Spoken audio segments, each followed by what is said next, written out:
நீங்கள் ஃபாரின்ல இருந்திருக்கீங்க.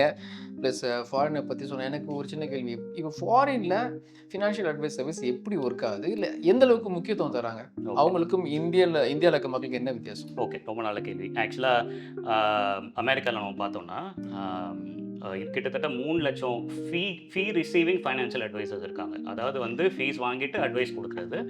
அண்ட் நான் ஆல்ரெடி சொன்ன மாரி 1/3 ஆஃப் அமெரிக்கன்ஸ் 30%க்கு மேல அமெரிக்கன்ஸ் வந்து இண்டிவிஜுவல் ஃபைனான்ஷியல் அட்வைசர்ஸ் வச்சு அவங்க சொல்றத தான் வந்து கேட்பாங்க.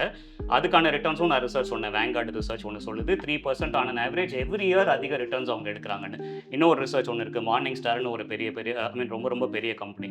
அவங்களும் என்ன சொல்லியிருக்காங்கன்னா, எவ்ரி இயர் வந்து கிட்டத்தட்ட அதே மாரி 3% வந்து இன்வெஸ்டர்ஸ் அட்வைசர்ஸ் மூலியமா போறவங்களுக்கு வந்து ரிட்டர்ன்ஸ் அதிகமா வருதுன்னு. யுகே நம்ம பார்த்தோம்னா, அங்க வந்து ஃபைனான்ஷியல் அட்வைசர்ஸ கேட்டு இன்வெஸ்ட் பண்றவங்க கம்மி தான். 8% தான். ஆனா 27,000 ஃபைனான்ஷியல் அட்வைசர்ஸ் அங்க இருக்காங்க. அதாவது ஃபீ ரிசீவ் பண்ற அட்வைசர்ஸ். இந்தியா பொறுத்தவரைக்கும் 1000 பேர் தான் இருக்கும்.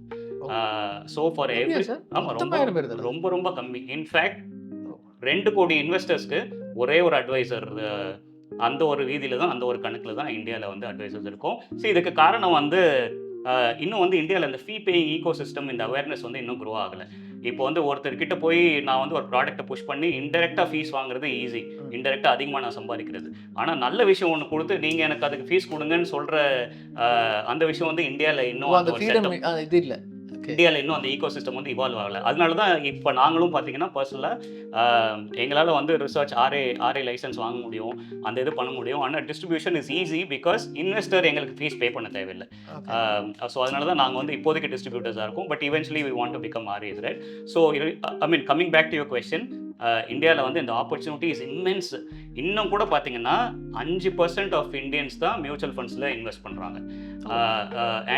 அண்ட் 12% ஆஃப் இந்தியன்ஸ் தான் டிஸ்பைட் 19 கோடி டிமேட் அக்கவுண்ட்ஸ் இருக்கு. ஆனா அப்படி பார்த்தோம்னா கூட it is only less than 12% of Indians who have demat accounts who have exposure to stock market. அமெரிக்கால 60%க்கு மேல இன்வெஸ்டர்ஸ்க்கு வந்து டிமேட் அக்கவுண்ட்ஸ் இருக்கு. ஸ்டாக் மார்க்கெட்ல வந்து அவங்க ஆக்சஸ் இருக்கு.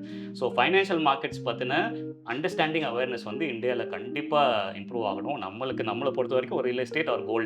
இது 2 தான் இதுதான் நம்மளுக்கு வந்து இன்வெஸ்ட்மெண்ட்ஸ்ல சேஃப்ப்பா. இருக்கு. எனக்கு சேஃப்ப்பா. பட் ஆனா ஹிஸ்டரி என்ன சொல்லுதுன்னா, நம்ம 400 வருஷம் ஹிஸ்டரி எடுத்து பார்த்தாலும், ஸ்டாக் மார்க்கெட் குடுக்குற ரிட்டர்ன்ஸ் வந்து உங்களுக்கு கோல்டோ, இல்லன்னா வந்து ரியல் எஸ்டேட்டோ வந்து கண்டிப்பா குடுக்காது. அதுதான் வந்து ஃபேக்ட். ஸோ டேட்டாவும் அதுதான் சொல்லுது.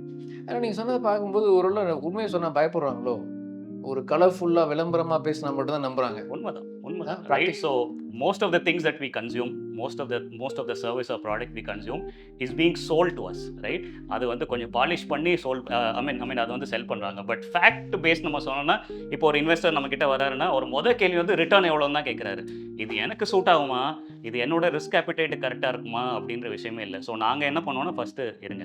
என்னோட ரிட்டர்ன்ஸ் வந்துரும். அது கண்டிப்பா வந்துரும். நான் வந்து ரிட்டர்ன்ஸ் இருக்கிற ப்ராடக்ட் உங்களுக்கு குடுத்தா கூட உங்க பிஹேவியருக்கு அது சூட் ஆவாது. அதுலேருந்து அட்வான்டேஜ் நீங்க எடுக்க முடியாது. It all depends on how is your behaviour, what is your financial I mean financial behaviour R discipline around money right. அதான் ரொம்ப ரொம்ப முக்கியம்.